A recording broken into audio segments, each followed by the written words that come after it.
Cada vez que yo subo un video sobre la ansiedad, la gente me dice: "Marola, tú Marola, un flow de la ansiedad, no sé qué, que estoy grave, que no sé qué hacer". Pues este es el video para ustedes, para saber qué es la ansiedad y cómo tratarla. Bienvenidos a Marola Unplugged. Mire, Doc, yo he sufrido de ansiedad durante casi toda mi vida, desde los 19 años hasta ahora en los 37 años. Hay momentos en el que es más intensa, hay otras que es más suave, hay otras que yo puedo manejar mi vida con ansiedad y hay otras veces que no. En este Marola Unplugged yo quiero llevar mucha luz, porque hay gente que no sabe qué hacer con la ansiedad. Pero primero, ¿qué es la ansiedad? Bueno, mira, la ansiedad es una emoción realmente normal, donde la persona puede sentir ese miedo, esa aprensión ante una situación desconocida. Es muy normal sentir ansiedad y es lo que nos permite incluso que nosotros nos podamos planificar y que podamos evitar cualquier amenaza, sea física, sea mental o sea social. Ahora, ¿qué es lo que hace que nos haga disfuncional una ansiedad patológica? Que es la que te frena, la que no te permite, vamos a suponer, nos estamos preparando para realizar este marola. Señores, yo tengo un tema con la R. No importa, mejor, pero Marola. Marola, Marola Unplugged. Y entonces quizás sienta una sensación física que no me permite entonces decir las palabras adecuadas para hacer el video. exacto. Como personas, por ejemplo, en el contexto académico que se preparan para hacer una exposición y antes de le dan esa sensación física de taquicardia, sudoraciones, un malestar en el estómago. Ya estoy empezando a darte Sí, síntomas, estos son los síntomas. síntomas físicos. Sí. Hay un malestar en el estómago, hay personas incluso que le da diarrea, pero una diarrea como si tuvieran un problema de algún parásito o de alguna comida que se haya intoxicado. Puede incluso sentir algún tipo de mareo, náuseas. Y estas manifestaciones físicas, a propósito del mareo y náusea, me faltó el dolor de cabeza y a veces incluso hormigueos en el cuerpo, en la cara, que se pueden confundir con una enfermedad, ya sea cardiológica o una enfermedad cerebral, Sí, porque neurológica. muchas veces yo sentía esa palpitación y yo decía: Me va a dar un infarto, me estoy poniendo mal y yo me voy a caer muerta aquí mismo". Y por esa sintomatología física es que mucha gente se resiste a pensar que tiene problemas de ansiedad. Porque, ¿qué dicen? No, me voy a hacer todos los análisis porque eso debe ser un problema neurológico. Y está bien hacerse los análisis.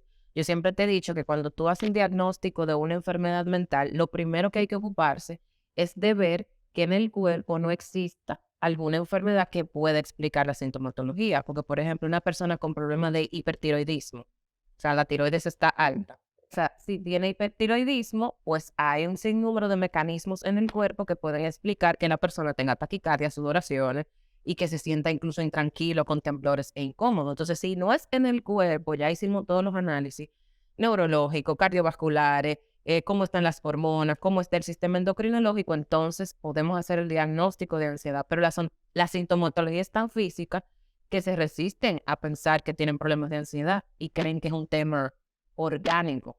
Doc, pero entonces, ¿qué es lo que pasa en el cerebro? Porque entonces no se está distinguiendo de una ansiedad real y de esta, porque tiene el mismo síntoma. O sea, si viene un ladrón ahora mismo, en mi cuerpo se va a segregar adrenalina y yo voy a tener que salir huyendo, y eso es lo que me permite accionar. Pues tú acabas de decir. Pero es eso mismo, o Con sea, una palabra, tú dijiste adrenalina. Estamos hablando de cerebro, de catecolaminas, y en el cerebro hay una estructura muy básica y muy primitiva que está ahí justamente para que tu cerebro recuerde que si le pone la mano a algo caliente se puede quemar. Que si viene alguien a atacarme, entonces yo reaccione para defenderme. Por eso que hablábamos ahorita, que o sea, una ansiedad funcional nos permite defendernos de una amenaza. Sin embargo, cuando ya la ansiedad es patológica, o sea, que es un trastorno que tiene varios criterios, como siempre lo hemos hablado, hay varios de esos síntomas acompañados de un tiempo que mayormente entre 6 meses a un año y que esa sintomatología no permite que tú puedas cumplir con tus funciones laborales. Te ponen vamos a ponerte el ejemplo perfecto. Tú eres del área de marketing de una empresa y tienes que entregar un proyecto de qué sé yo cuántas páginas, un Excel con tantos números y no sé qué. Tú eres una montra en eso, pero resulta que últimamente tú has tenido mucho estrés, no solamente por la carga laboral, sino también porque tienes alguna situación en casa. O porque tú tienes un jefe o una jefa que es demasiado exigente y hay un temor en ti en quedar mal con tu trabajo porque eres muy perfeccionista. Y tú dirás, bueno, si soy perfeccionista, voy a tratar de que las cosas me queden bien, pero a veces esa ansiedad te paraliza. Entonces no permite que aunque tú tengas el conocimiento, tú te puedas enfocar y te puedas concentrar para tú cumplir con esa tarea. Porque otro de los criterios de la ansiedad es el hecho de que hay una pérdida en la concentración y hay un tema con la memoria. ¿Y qué piensa la gente? No, pues tiene que ser que yo estoy teniendo hasta Alzheimer, te preguntan si tiene. Y yo no, que me volví loco ya, o sea, te estoy perdiendo la memoria, no recuerdo las cosas, ya, eso es demencia. Pero ese tema de memoria y ese tema de falta de enfoque está relacionado a la falta de concentración por la misma intranquilidad que te produce esa ansiedad.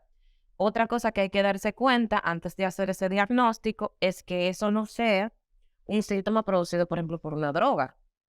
Porque hay drogas, no las drogas psicoactivas, que ya sabemos cuáles son, ya sean las inhaladas, las fumadas, las inyectadas. Entonces, o algunas pastillas que también se utilizan para fines psicodélicos. Entonces, si la ansiedad se produce en el contexto del uso de una sustancia, entonces yo no puedo necesariamente decir que es un tema de ansiedad. Si esa sintomatología es cuando yo utilizo la sustancia. Y también hay que ver que no haya otra enfermedad mental. Tú sabes que la ansiedad y la depresión son como hermanitas. Casi siempre la persona que tiene un tema de depresión tiene síntomas de ansiedad y el que tiene síntomas de ansiedad puede que tenga síntomas de depresión como tristeza, pérdida del placer y la alteración con el sueño. De hecho, la mayoría de personas que tienen un trastorno ya con el tema relacionado al sueño tienen que ver con la ansiedad también. O sea, antes de irse a acostar, se pasan el día entero, por ejemplo, haciendo ejercicio, trabajando, haciendo sus funciones diarias, dentro de lo que cabe, ¿verdad?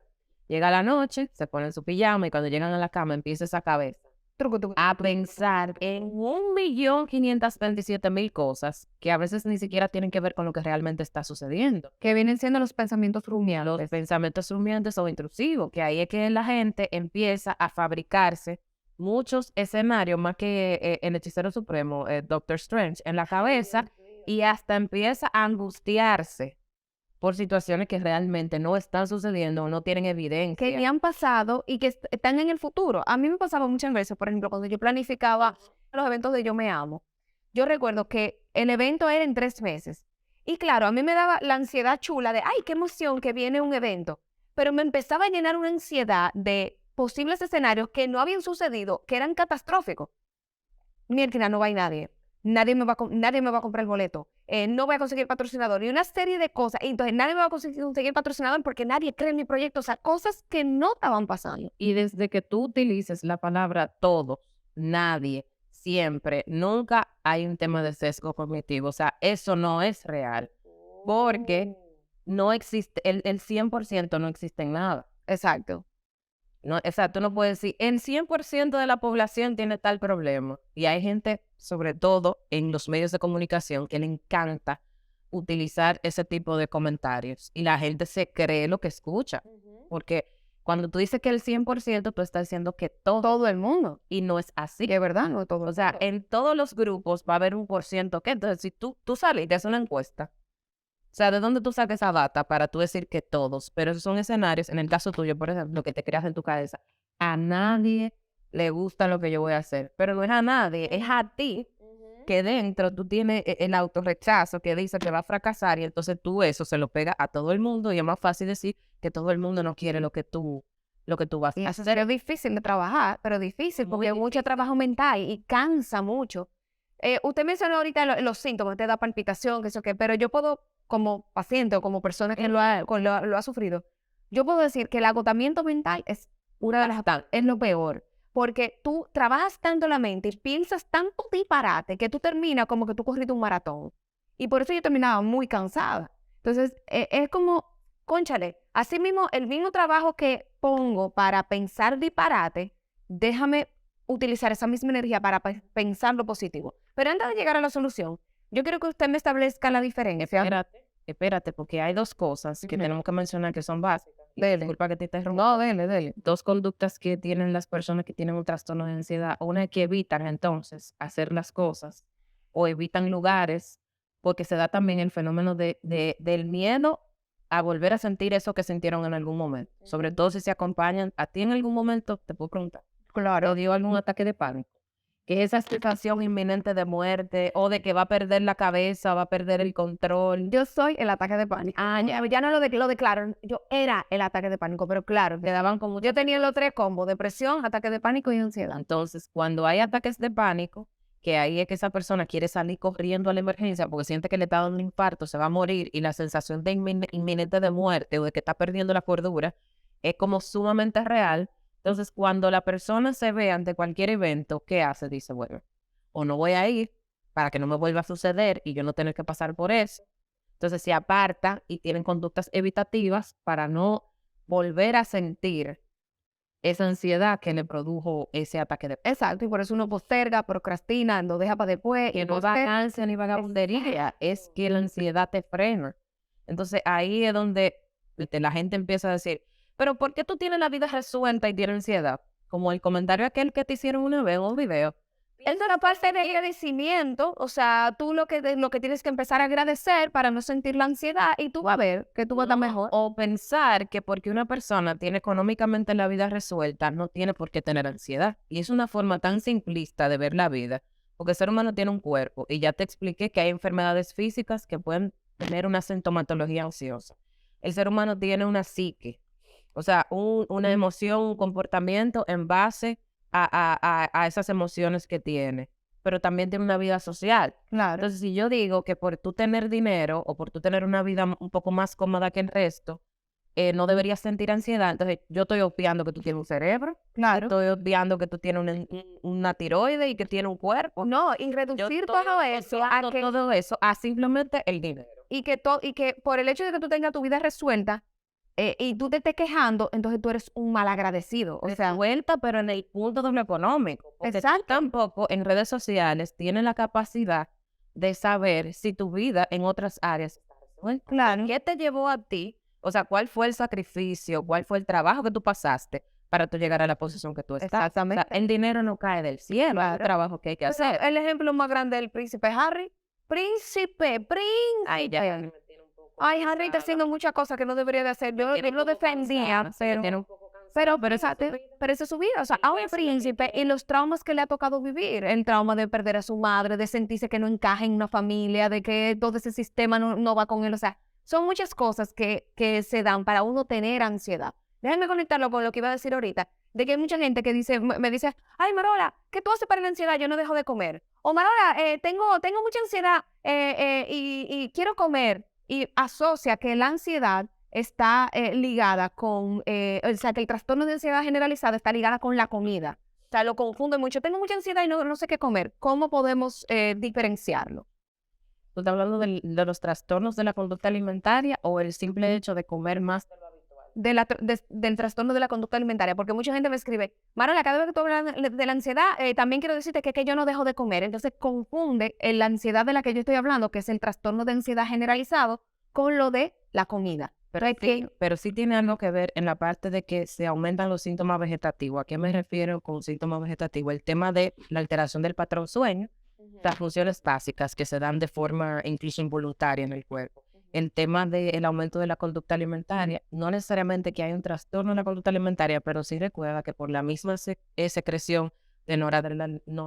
Señora, pero ¿y qué pasa con mi R? Tranquila, usted que yo digo nada, me quiere cenar. No importa, no importa si va, usted no saliera ahí. Entonces sí puede haber un aumento de la conducta alimentaria, puede haber hiperfagia. Dentro del trastorno el trastorno de ansiedad generalizada, pero para tú decir, vuelvo y repito, recuerda que para tú decir que tiene que ver con eso, tú tienes que hacer toda una historia clínica completa, donde tú sabes la conducta y la vida del individuo. Es así que se da la historia clínica desde el día en que nace. E incluso tú en la historia clínica como médico tienes que preguntar hasta cuál era la conducta de la madre durante el embarazo, cómo fue el parto y cuál fue el desarrollo de la persona. Luego tú llegas al contexto actual, pero tú tienes que ver muchos factores. Porque no solamente está el tema mental. ¿Y qué tal si esa persona tiene situaciones de ocio? ¿O qué tal si esa persona tiene un problema de hipertiroidismo que hace que coma más de lo habitual? Entonces, para yo decir que tal conducta está relacionada a tal trastorno, la R, de nuevo, trastorno, entonces yo tengo que ver los síntomas auto. Pero si una persona con ansiedad puede tener hiperfagia, es decir, comer más de lo habitual. Sí, lo que pasa es que quería establecer la diferencia porque es eso, ay, tengo ansiedad. La gente no lo asocia de una vez con el trastorno de ansiedad generalizada, que es la palpitación, lo que sea, sino que dice, yo tengo ansiedad, ansiedad por comer, ¿y qué te pasa? O sea, generalmente lo pone como en el trastorno de conducta alimentaria. Dije en el tiempo, para tú decir que es un trastorno de ansiedad generalizada, todos estos síntomas que yo acabo de mencionar, más el hecho de la conducta evitativa, más el hecho de que no es una enfermedad mental, está dentro del contexto de otra enfermedad mental, ni es por una droga, también el tiempo. Si te pasó el 2 o 3 días porque hay una circunstancia que te lleva a estar ansioso, tú no tienes un trastorno de ansiedad generalizada, tiene que ser de 6 meses en adelante. Ese sinnúmero de síntomas. Porque hay gente que ante cualquier situación que se estresa, ¿Qué ya tengo ansiedad? se pega un diagnóstico, no. En la cantidad de síntomas antes mencionados, el tema de la disfunción en un tiempo. Ok. Y tengo una pregunta.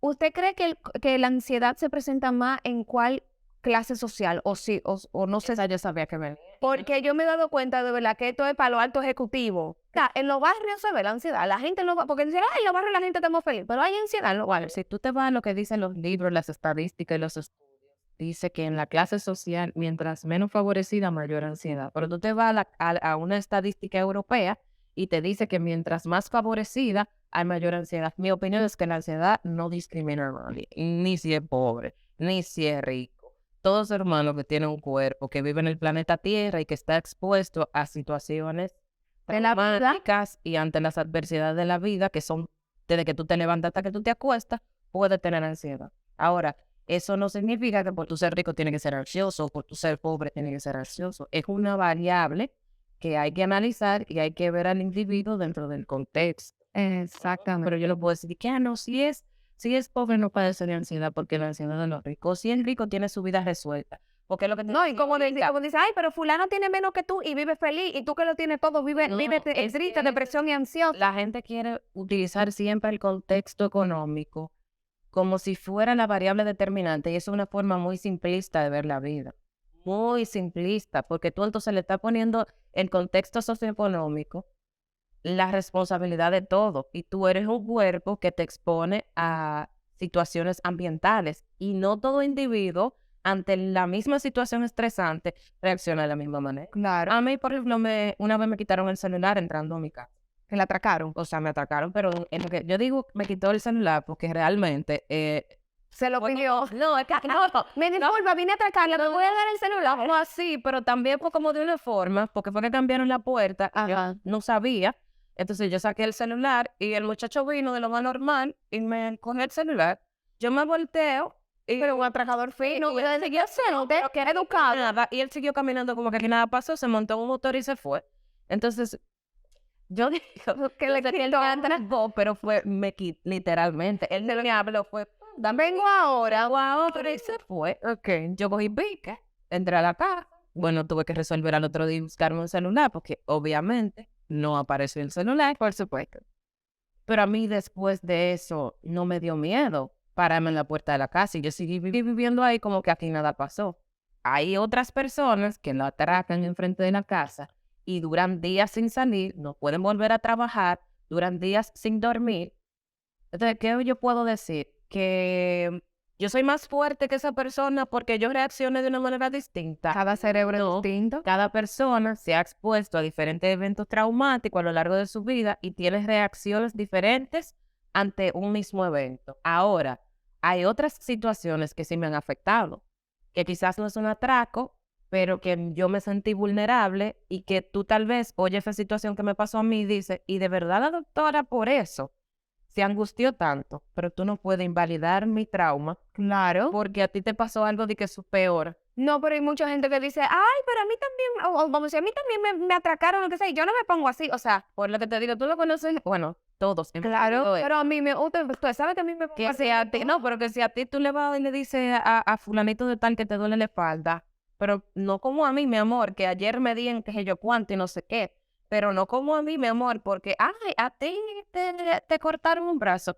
a mí casi me cortan la cabeza. Y yo no me puse así Y como como no me puse así como tú, cada quien tiene eventos diferentes. ¿Por qué que los algunos traumas padres de formas ven a sus adolescentes y creen que, es una cosa de momento, es una cosa del El muchacho. desconocimiento también, porque ahí sí te voy a decir algo. O sea, probablemente ese adulto también fue adolescente y lo trataron de esa misma forma ante sus situaciones. Y se le dificulta empatizar con cosas que desconoce. Porque vuelvo y te repito, o sea, el tema de la salud mental lo estamos hablando aquí ahora y tú, por ejemplo, eres una de las personas, tú eres una de las pocas personas que abiertamente habla de ese tema. Y ¿Qué me pasa a mí? claro, y cuando tú empezaste a hablar de ese tema, ¿qué decía la gente de ti? De todo. Y todavía lo dice. Y tú vas a seguir hablando de eso. ¿Y cómo es posible que tú sigas hablando por esa misma efusividad, de esas temas? Me tienes harta hablando de amor propio y de salud mental. Ay, Dios, ¿qué es lo que tú te estás trayendo? De todo. Porque tienen dedos para hablar, porque es más fácil escribirlo, quiere decirlo frente a frente. Claro. Pero realmente esos temas no se hablaban en televisión ni se hablaban en radio. Cuando yo empecé en televisión, o sea, yo me lo callaba. Y la gente puede que lleve el tema a un programa de televisión, pero admitir en personal, así que yo viví tal situación, eso no lo hace todo el mundo, precisamente por el miedo a que los juzguen. Entonces Claro. yo entiendo que hay padres que muchas veces no entienden lo que viven sus hijos porque también desconocen el tema. Yo, por ejemplo, vi recientemente una adolescente, bueno, ella tiene 17, va a cumplir 18. La madre me contacta porque en un video tú dijiste que tú no salías de la cama, que en ocasiones tú dejabas de ir al colegio y que tu mamá tenía que estar detrás de la universidad y que tu madre tenía que estar detrás de ti constantemente para que tú fueras. Claro. Entonces ella dijo, pero mi hija no se está levantando, no se está bañando, le está pasando lo mismo que a ella, quizás no es rebeldía y es que tiene un tema de salud mental. Y me contacta. Entonces, yo entiendo que lo que necesitamos es seguir educando para que la gente se concientice respecto a esos temas. Porque a veces puede ser dejadez o en algunos casos falta de empatía, pero a veces la falta de empatía tiene que ver con el desconocimiento del tema. Claro, ese pon de tu parte, anímate, dale. Que creen que a través de esas expresiones van a lograr algo en la otra persona y sabemos que esa frase no sirve para nada. absolutamente nada. Para frustrar a la otra persona e invalidar a la otra persona. Totalmente. Doc, yo he conocido personas de alto nivel en cuanto a liderazgo, negocios, que emprenden negocios multimillonarios y de repente se ven derrumbados por la misma ansiedad. ¿Qué podemos hacer? Porque la ansiedad paraliza. Entonces, mira, yo sé que lo que voy a decir va a ser como, pero si tú tienes un negocio y quieres emprender, tú lo que tienes que hacer es poner más de tu parte, energizarte y ser más productivo. Pero cuando tú estás colapsado, lo que tienes que hacer es parar. La única forma de una persona poder avanzar ante un estado de estrés y de ansiedad extrema o disfuncional es parar y descansar. Porque persona que no duerme, persona que está más irritable, la ansiedad se le aumenta. Persona que tiene temas con la conducta alimentaria, persona que no va a estar conforme, que va a estar intranquila, que no va a poder avanzar. Entonces tiene que parar, tiene que reposar y si no tiene la capacidad de por sí mismo poder dormir, poder reposar, poder tranquilizarse, entonces debe de acudir a donde un profesional que le haga una historia clínica completa, que investigue el origen de esa ansiedad y si necesita alguna medicación o algunas herramientas acompañadas de esa medicación que le puedan ayudar a controlar la ansiedad, hacerlo. Okay. Bueno, dentro de las cosas básicas que la gente puede hacer en casa es el ejercicio, tú sabes que es básico. Básico. Pero el ejercicio no es el ejercicio que tú haces de que para los cuadritos, para los brazos. Abdominales o 3 horas en un spinning. No es matarte. Pero sí que tú puedas mover tu cuerpo. Actividad física. Actividad física. Caminar. Que te ayuda a secretar un sinnúmero de neurotransmisores y de sustancias cerebrales que te producen bienestar de manera natural. Tratar de ir, tú lo has hablado de eso muchísimo, ir a espacios verdes, lugares abiertos. Que la gente cree que eso es pendejo. Dice, me mete en un jardín. Eso es básico, pero hay otra cosa. Si esa ansiedad no está acompañada de una fobia, como la agorafobia, que a veces la gente con ansiedad puede tener agorafobia, o sea, temor. ¿Qué es la agorafobia para que la gente temor a estar? Pero cuando hablo de temor es que hay una ansiedad, o sea, se le producen unos síntomas tan físicos que no se pueden exponer y hasta colapsan, se desmayan a los lugares abiertos, donde haya mucha gente y se puedan sobreexponer. Entonces, tratar de ir al mar, como la canción de Karol G. Claro. ¿A usted le gusta esa canción? ¿Qué se parece a ti? Sí. ¿Me parece a ti?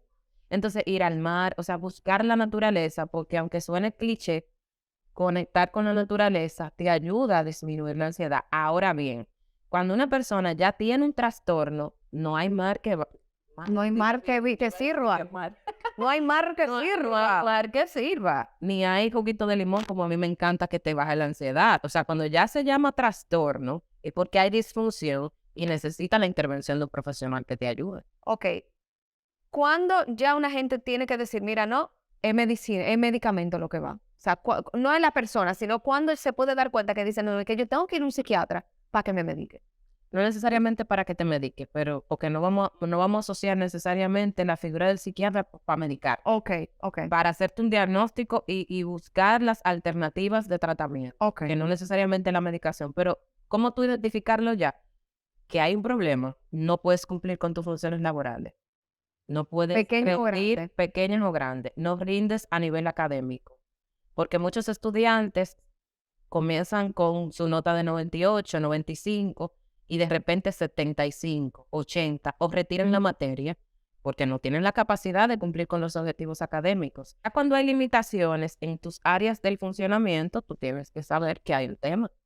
Porque ya no es de que de repente tú en algún momento sientes esa presión, esa incomodidad, esa tranquilidad. Es que ya no te está permitiendo rendir laboral, académica. Está peleando con la familia, está peleando en el carro, está peleando con el vecino. Ya incluso tu forma de comportarse se altera porque vives constantemente irritable y a veces la irritabilidad no es porque la persona sea muy geniosa, sino porque hay una ansiedad tan grande que reacciona de manera explosiva. Pero todo eso lo determina un profesional, realmente. Claro. No es de que vi un Marola me dijo que ella sufre de ansiedad y yo me sentí igual y ya yo tengo ansiedad. No, pero si determinaste que toda esa sintomatología ya no te deja avanzar en las diferentes áreas de tu vida, tienes que ir a un profesional. Claro. Y que no les dé vergüenza, porque mucha gente dice, yo no quiero ir donde el psiquiatra porque me va a medicar, o yo no quiero ir donde el psiquiatra porque va a decir que estoy loco. Usted no está loco, porque en el momento que el corazón se enferma, usted va para el cardiólogo y usted no dice, ay, estoy loca porque voy al cardiólogo. Y de hecho, mucha gente ansiosa y con temas de pánico, porque el trastorno de pánico está dentro de los trastornos de ansiedad, desde que siente eso, quieren salir corriendo a una emergencia para que lo vea un cardiólogo, porque cuando te duele el pecho y te da esa angustia, Me va a dar un infarto. un calambre en el brazo, piensa que te va a dar un infarto y te va a morir. Entonces tienes que ver rápido que lo vea un cardiólogo. El cardiólogo lo ve, le hace análisis, le hacen un Está todo bien. está todo bien y lo refiere a un psiquiatra. No van al psiquiatra, van a otro cardiólogo y cada vez que le dan, van 7, 8, 9, 10 veces a la emergencia, a 500 cardiólogos y ya cuando no hay de otra, entonces que deciden ir a donde un psiquiatra. Y es tan sencillo, Doc, como entender que así mismo como el corazón es un órgano, el cerebro es un órgano. El corazón se enferma, el cerebro también se enferma. ¿Quién atiende el cerebro? Los psiquiatras. Y los Entonces, neurólogos. Exacto, y los neurólogos. ¿Por qué voy a dar vuelta en círculos cuando directamente puedo ir a un psiquiatra que no te va a juzgar? A veces uno mismo, que uno dice, no, que yo puedo con esto. No, yo no estoy loco, yo lo voy a controlar porque yo tengo fuerza de voluntad. Y te voy a decir algo. Hay gente que ha ido donde mí y cuando tú sabes que yo te he dicho que en todos los videos hay que hacer análisis. Y le hago los análisis y además por toda la sintomatología que me dice, yo digo, esto no me parece tanto mental, esto me parece más un tema orgánico. Y yo he referido gente a su neurólogo o a su cardiólogo y le digo, mira, eso no es un tema mío. Ve a tal sitio, en ese sitio te van a atender y te van a poder resolver la problemática. Si luego que tú te trates, entonces tú quieres seguir viniendo aquí porque hay otro tema. Porque hay otro tema relacionado a esto, pues entonces yo te trato. Claro, siempre que tú vayas donde un terapeuta o donde un psiquiatra, tú vas a salir con un diagnóstico. Con un label ahí. Usted es ansioso. Eso es importantísimo. Debe de el adolescente, el que es menor de edad, ¿cómo entonces le hace saber a su familia, mira, yo tengo ansiedad? ¿Qué debe decir? Porque hay veces que no le van a creer, hay veces que no todo el mundo goza de la mamá que yo tuve, que fue que yo le decía, mira, mi hermana, yo me siento así, así, así, y ella me entendía. Hay muchos adolescentes que no se sienten comprendidos por su papá y no tienen como la facilidad de decírselo. Vamos a hacer la pregunta al revés. Si tú como, sí, porque ahí tú me estás diciendo que no tienes la confianza de decirlo, entonces probablemente no se lo diga o ni siquiera puede identificar que tiene la ansiedad. Pero si usted como madre, porque tu comunidad, tú tienes muchas madres, muchas mujeres, si usted como madre identifica cualquier conducta inadecuada o que se separe de lo habitual, tiene que llamarte la atención. El muchacho no duerme o duerme más de la cuenta. El muchacho no come o come más de la cuenta. dejó de salir y le gustaba jugar fútbol y ahora está trancado en la habitación, todas esas conductas que se desvían de lo habitual debe de llamarte la atención. Porque también pasa que yo he tenido la oportunidad, lamentablemente, de madres que yo me he sentado con ella y le digo, tu hijo me manifestó o tu hija me manifestó que se quiere quitar la vida o que quiere hacer tal cosa o que siente tal cosa. Y cuando tú le dices a la madre qué hacer, ella se lo lleva para la casa y le pone a leer libros de autoayuda, como casos que yo te he mencionado. Vamos a leer unos libros de autoayuda, vámonos para la playa y yo tengo el control de la situación. Hay negación. Totalmente. Entonces van a veces hasta otro profesional a ver si el otro profesional encuentra algo distinto. Pero tal vez el muchacho o la muchacha verbalizó lo que sentía. O tú le dices, por ejemplo, vamos a pasar por un proceso terapéutico. Ay, no, yo creo que es mejor ponerlo en básquetbol o como en un caso donde el muchacho incluso lo sacan de un puente donde intenta quitarse la vida y la respuesta que me dio el familiar es que entonces le compró una lacto, unos tenis, sí, unos lacto, unos tenis y se lo llevó de viaje y nada, vamos a gozar la vida. Entonces, Pero la hay casos, fiebre no te la sábana, la misma depresión que siento aquí sin los tenis. ya Luego lo se sabe, vaya hay casos con los y hay tenis. cosas. Entonces, si usted tiene un hijo o una hija, niño o adolescente con un comportamiento fuera de lo habitual, debe de llamarle la atención y así como usted lo lleva al dentista o al cardiólogo o al neumólogo, llévelo a un terapeuta o llévelo a un psiquiatra. Hay psiquiatra infanto-juvenil, hay psiquiatra de adultos que le pueden brindar la atención. Teléfonos y contactos por si alguien ahora mismo identifica algunos de los síntomas que usted describió y quiere llamarla. 809-729-9588. Lo ve, mira, mira, sabe su teléfono. ¿Cómo hace? Y en Instagram, María VGT o DR María, ay Dios mío, DR María V González, @gmail. Está largo el email. Sí, tiene que decir María VGT, porque V la gente se confunde. Va a poner una U y va a poner una V. María VGT y el teléfono 809. 729-9588. Bueno, mira, mi amiga. Apréndese su teléfono. Apréndase el teléfono suyo. Señores, gracias por sintonizar Marola Unplugged. Si tiene algún tema o alguna pregunta, escríbanle directo a la doctora para que pueda tener una respuesta directa de un profesional. Los quiero y gracias por la sintonía. Mariel, lo son como la